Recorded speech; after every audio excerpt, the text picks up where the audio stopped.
When I came up with the title Hidden Mysteries, I was thinking of things like the underwater city they found off the coast of India, or the massive void and structures they believe are under the Giza Pyramid.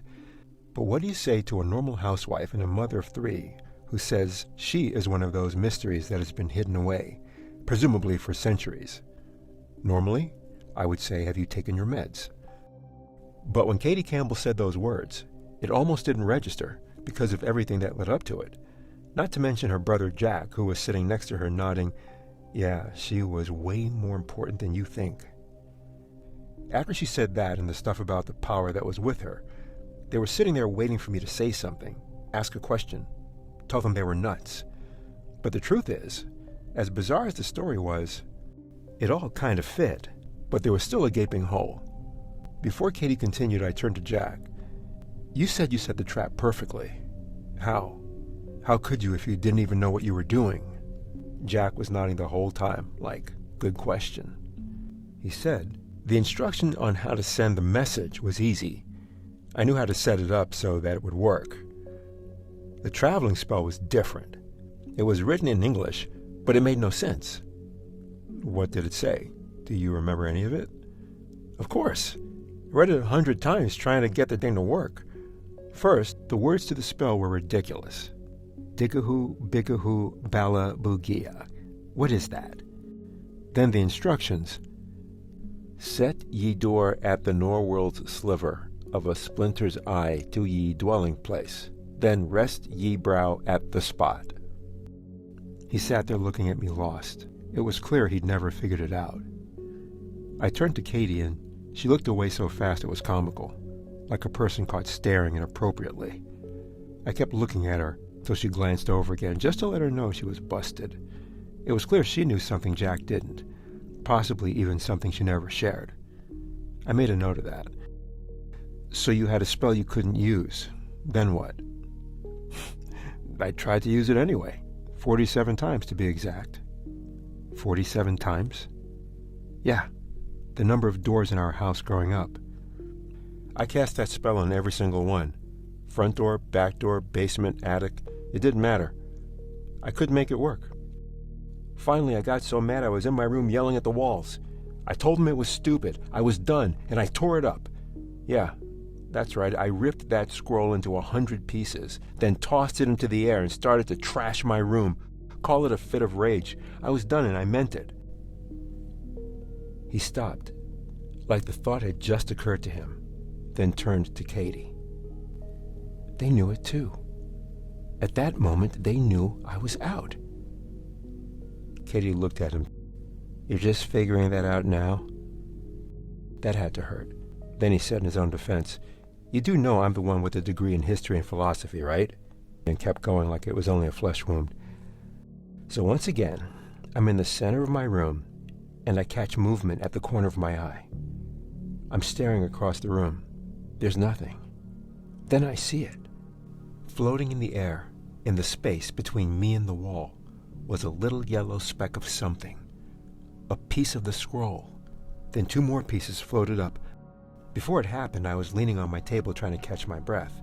Now I was standing up and slowly turning, looking around me as bits and pieces of paper filled the air. But they weren't just rising. They were finding each other and coming back together. I stumbled out of the way. Suddenly they looked like moths gathering to a flame.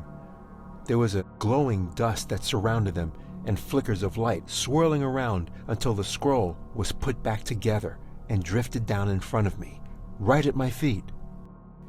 It was a show of strength, and just like that, I was back. Clearly the spell was real. All I needed to do was keep trying until I figured out how to use it. At least that's what I was thinking. Guess whose door was number 47, Katie said. Yeah.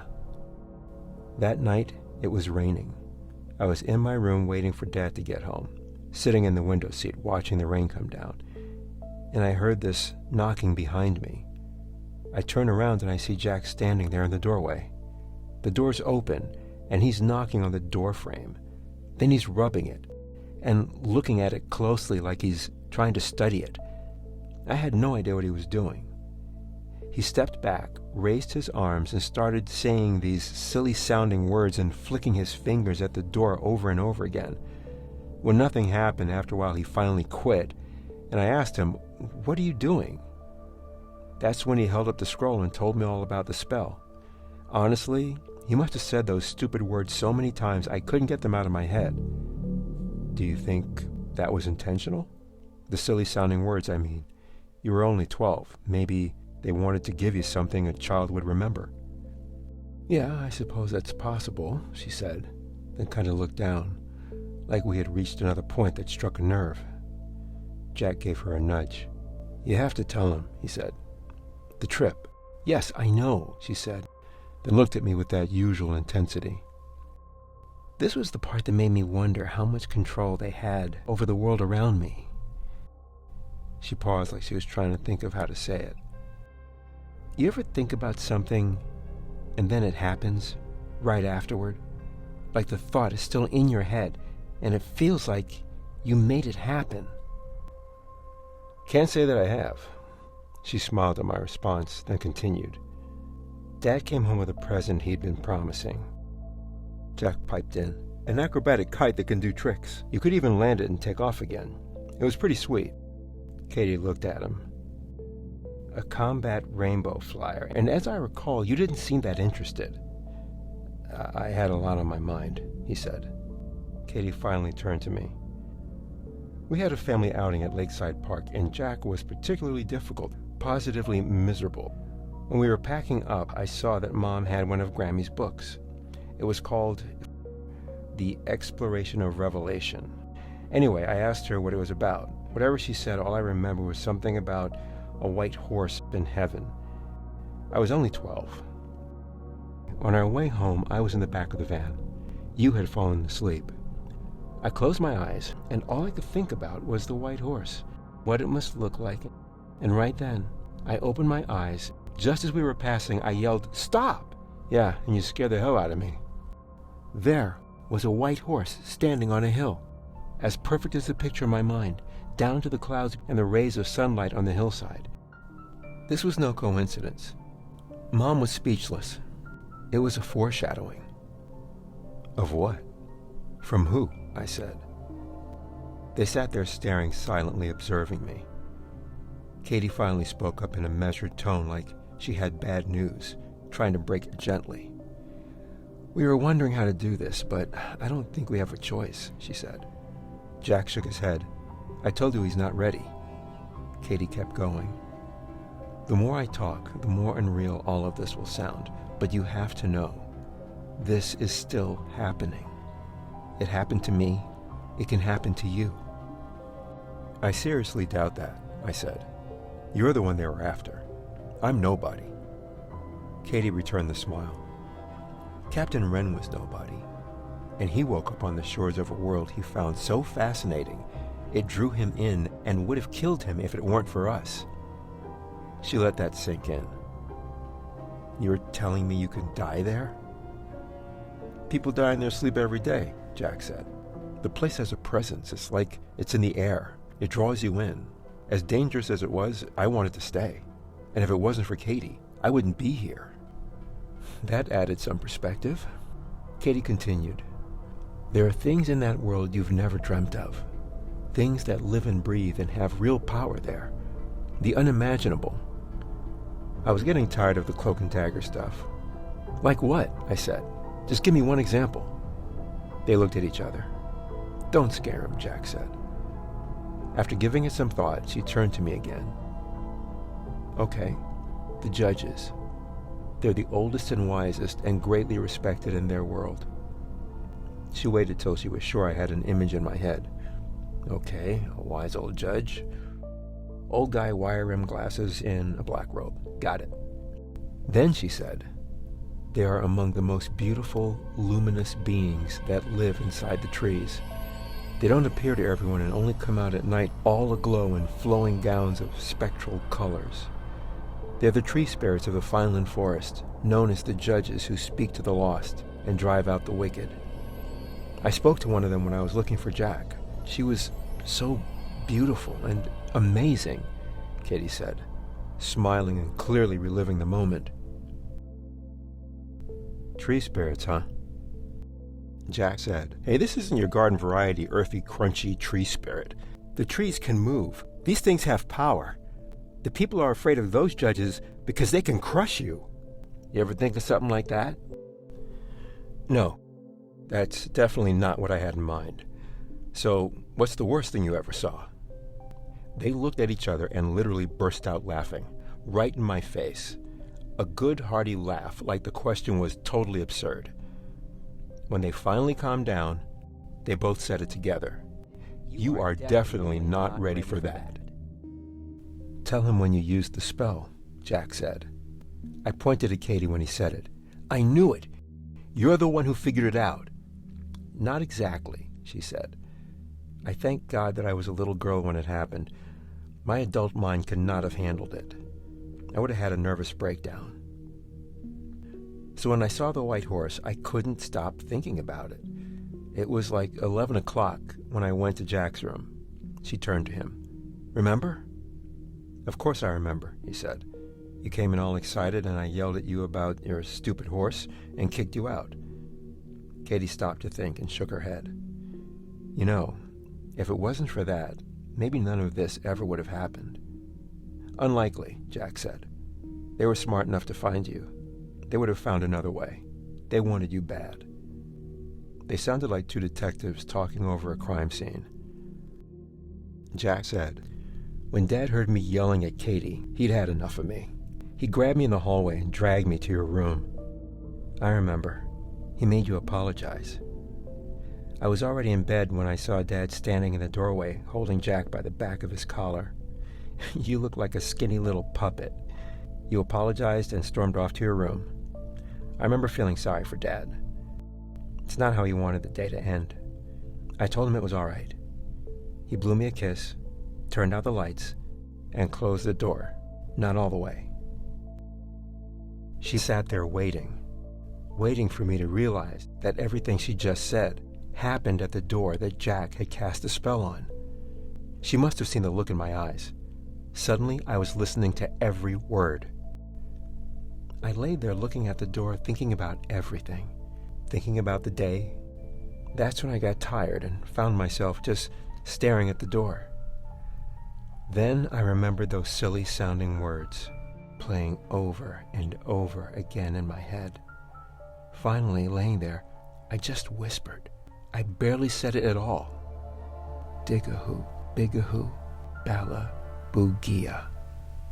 I was still looking at the door, smiling to myself when I realized the way Dad left it. The door was open and pointed right at me. I could barely see the front or back of it. And that's when I decided to play a little game and try to find the exact edge of the door, so I'd be looking right at it, with only the doorknob sticking out on either side. I laid there with my head on the pillow, moving ever so slightly, and just when I thought I was at the right spot, there was a flash of light. It was so bright I shot up in bed, heart racing, eyes blinking, then looking around trying to think of what just happened. Was it lightning? A car going by? No, this was way too powerful. I started wondering if it even happened at all.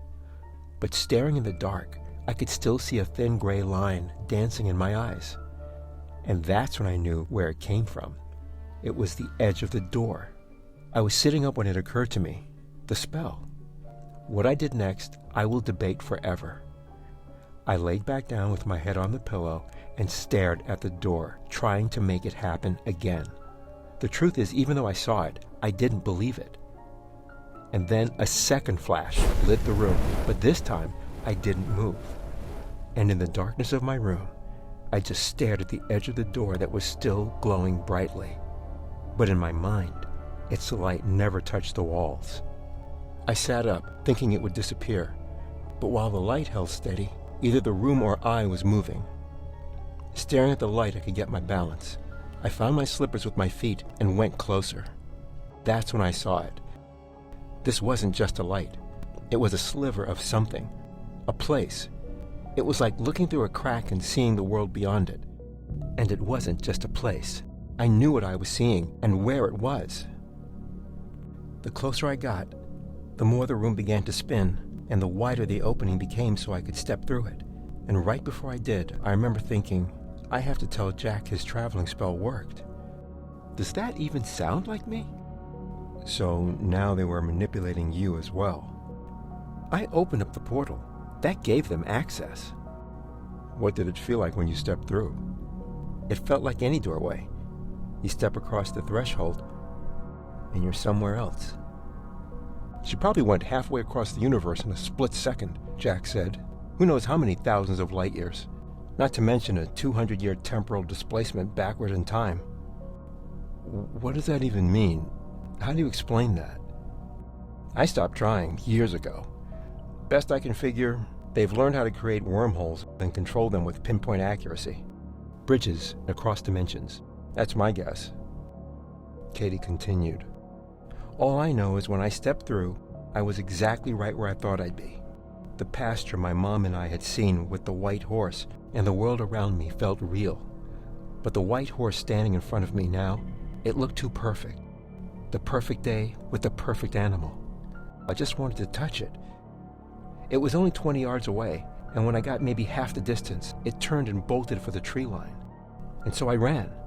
And I was so happy to be chasing after it. The horse was always close enough to see, and that was enough to keep me going. Tell me, how does a 12-year-old child keep up? After a while, I finally looked back, and I knew I was lost. I called to it, but it only looked and kept going, more slowly now. That's when I knew it was leading me somewhere. I called out to it again, wanting to turn back, but all I could do was follow, afraid to be left alone in the woods. The further I went, it was like walking into a nightmare.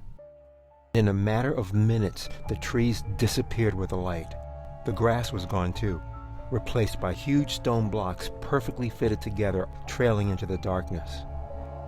When I looked, the white horse had stopped, and I was closer than ever, maybe 10 yards away. It was staring at me. At first I wanted to run to it, but standing there in the middle of nowhere, its eyes were unnerving. I took a step back, and I remember thinking, this is just a scary dream. You'll wake up. That's when I saw the huge metal axe buried in the stone. Its long wooden handle was sticking up right next to the white horse. I remember staring at it and wondering where it came from, and the stone pillars behind it, just appearing out of nowhere right in front of my eyes, and everything started to change, including the white horse standing in front of me. The transformation was horrible to watch. The animal's skin began to wrinkle, and there was a sound of bones moving and joints popping.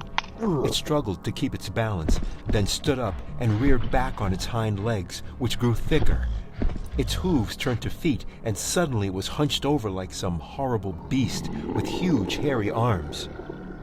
Now, cloth, bits of armor were draped over its body, and it stood there facing me, huge and hulking in the dark, then reached down with a grunt.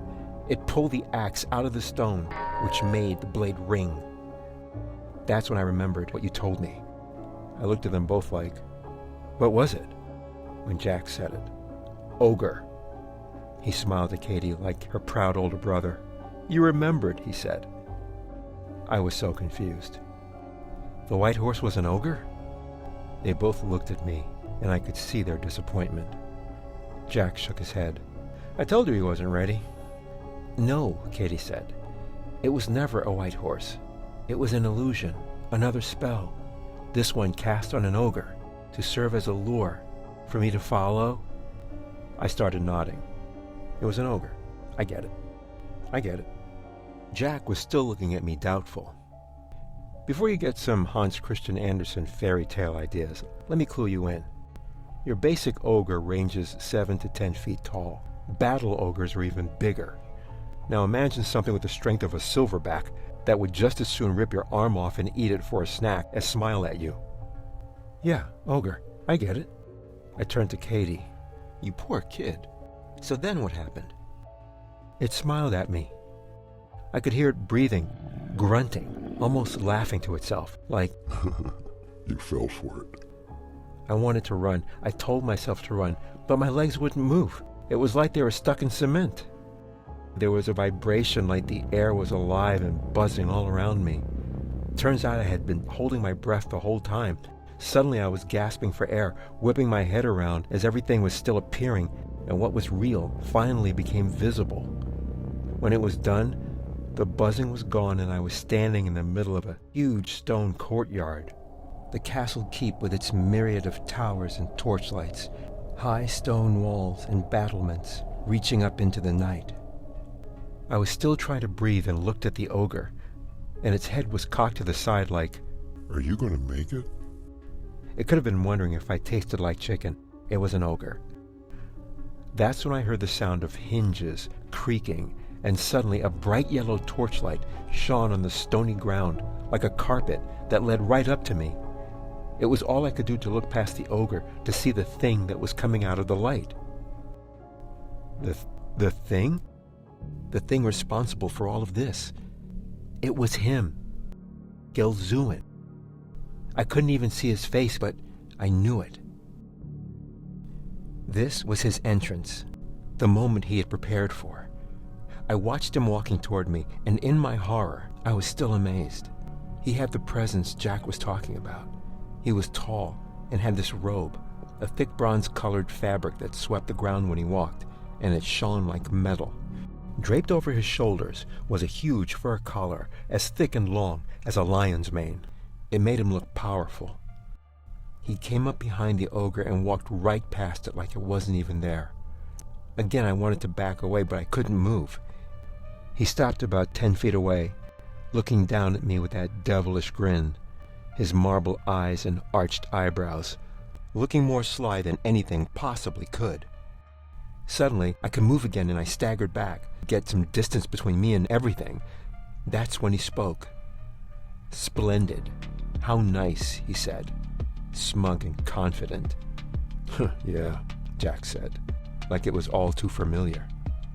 How absolutely wonderful. The mouse has followed the cheese, he said, looking down his nose at me. Welcome, Katie Campbell. I am Gelzuin, and you are my prize. Bring her, he said, then turned away with a flourish. The ogre took 2 steps, and before I knew it, it had me by the arm. I was flailing and fighting to break free and probably looked like a rag doll being led to slaughter by this ogre with an axe in his other hand. Its fist felt like sandpaper. I remember stumbling down a dark corridor, struggling, looking up at his huge hairy shoulder, pleading for him to let me go. All I remember is when he stopped. He slung me into the light, and I stumbled forward just to keep my balance. When I looked, I was in a chamber, and there was a throne in front of me, on a stone pedestal with steps going up to it. It was somehow spotlit, an array of what looked like moonlight. I turned just as the ogre left and slammed the door behind it. I stood there rubbing my arm and looking around, trying to calm down. But the more my eyes adjusted, the more I could see things standing still or trying to stay still in the shadows. Large and small shapes, with eyes blinking.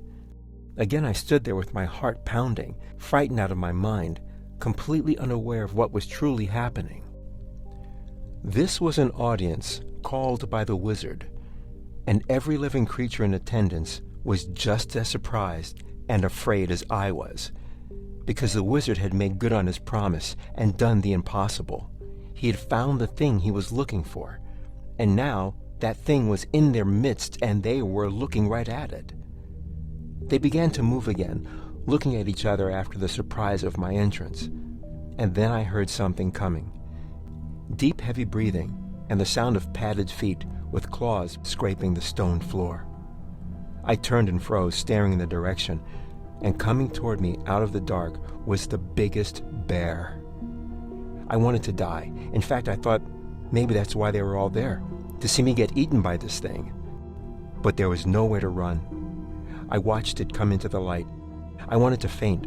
I wished I could faint, but I just kept watching until I saw the glint of armor, golden plates on his back and shoulders. Suddenly I thought, it's a costume. Maybe the animal is tamed, which barely calmed me. The thing was massive and getting bigger until it stopped right in front of me. Its head was as big as I was, his legs as big as tree trunks. Its eyes were amber saucers that looked me up and down. I remember it noticing my bunny slippers, then looking at me. All I could think to say was, "They're not real." He made a noise, a growl so deep and so low, it rumbled in my chest. And then he spoke. Yes, this big, massive brown bear spoke with the eloquence of a scholar. "What sorcery is this?" he said. I was still thinking he was talking about the bunny slippers when something came running out of the dark. I heard it before I saw it, feet and claws scampering on the floor. When I looked, it was running on all fours, then jumped to its feet. It stopped short, then jabbed its bony green finger at my face.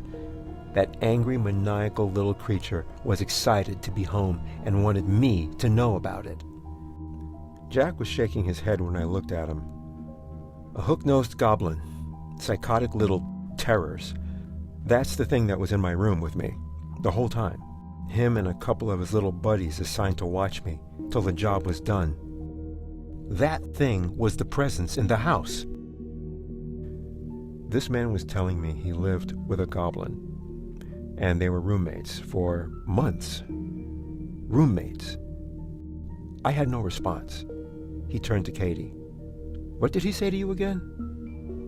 It looked me in the eyes and said, "Not so clever without the guardian, are you?" She said it slowly and watched Jack as he put two and two together. There really was an angel in your room, and he saw it. Jack said it, clearly surprised. I watched them both sitting there, smiling and connecting the dots. Then Katie continued. The bear was still growling when the goblin finally ran off like an annoying little crow, then scampered up the stone steps to the throne and sat at the wizard's feet. The wizard, who never entered the chamber and seemed to magically appear, wearing that smug grin. That's when the bear swung his head around and said, "I asked you a question. What sorcery is this?" He said it with authority, completely unafraid. The wizard smiled down like they were old friends and made the lights go up enough to see more of the chamber. It was like a cathedral with giant pillars reaching up to the rafters, where sparkling bits of dust were swirling like fireflies in the dark. Gathered together were hundreds of noblemen and noble creatures. Everywhere I looked, their eyes were on me, watchful and afraid. And that's when I finally saw what was happening. This was like a huge courtroom, and I was on trial here. For what? I didn't know. I looked at the wizard with the goblin grinning at his feet, and I told myself, this is all just a dream. A very, very vivid dream. "Calm yourself, my dear Bronwyn," the wizard said, which was the epitome of arrogance since he was the one sitting on the bear's throne. Yes, the bear in his regal armor was indeed the king, and this was his castle. But now that the throne belonged to the wizard, and now that I was there, my presence apparently made the matter much, much worse. What he said to the wizard I'll never forget. He looked up at his throne and the false king seated there and said, "You would not touch the flame yourself, but you would have us test the fire. You are a coward, wizard, and you have brought the wrath of God on us all." The words had power, and those who heard it backed away because it was more than a proclamation. It was a direct challenge to a wizard they already feared. "Do not concern yourself with the wrath of God, when mine will suffice," Gelzuin said. I felt the wave of emotion behind me and looked to see the audience cowering away. Then I felt a blast of cold air at my back. People screamed, and when I turned, I saw the wizard with his hand outstretched toward the bear that he had just silenced and turned to stone. I stood there staring at it, blinking at the statue, and all of its perfect detail, the fur and the claws as smooth as polished marble. Even the gold armor was now stone. I looked to the wizard, who seemed to be admiring his handiwork proudly. My only defender was gone, and now I stood alone. Half of those who saw it, saw what the wizard had done, they fled. Those who remained were among the most defiant, defenders of the crown, One of those defenders darted down from the rafters, one of those sparkling bits of dust. It flew to the bear. At first I thought it was a dragonfly flitting around the statue, until it stopped long enough for me to see it, with its tiny wings aflutter, a being whose world was both larger and smaller than everyone else's. Larger because she was smaller. What you and I would call a fairy. Her name was Kitch, 4 inches tall and full of life. I liked her the moment I saw her. She was fearless in front of the wizard, and she said what the bear would have if he was still alive. "You had no right to bring her here," she said. "We are all innocent, but you will pay for the evil that you've done. Oh, yes, you will." She put her hands on her hips and leaned forward like, "Yeah, I said it." After what he did to the bear, I was truly afraid for her, but the wizard just calmly looked away. "I hate fairies," he said, trying to sound tired and disgusted. "That's because you have no power over us. I would throw you into the lake of fire myself if I had the chance." That's when the wizard gave her a look. "Well, if you can be patient, perhaps I can offer you something better." The tiny fairy spun around and looked at me and said, "What's he talking about?" I just looked at her with her wings aglow until she turned back to the wizard, who was still wearing his devilish grin, and said, "Her champion."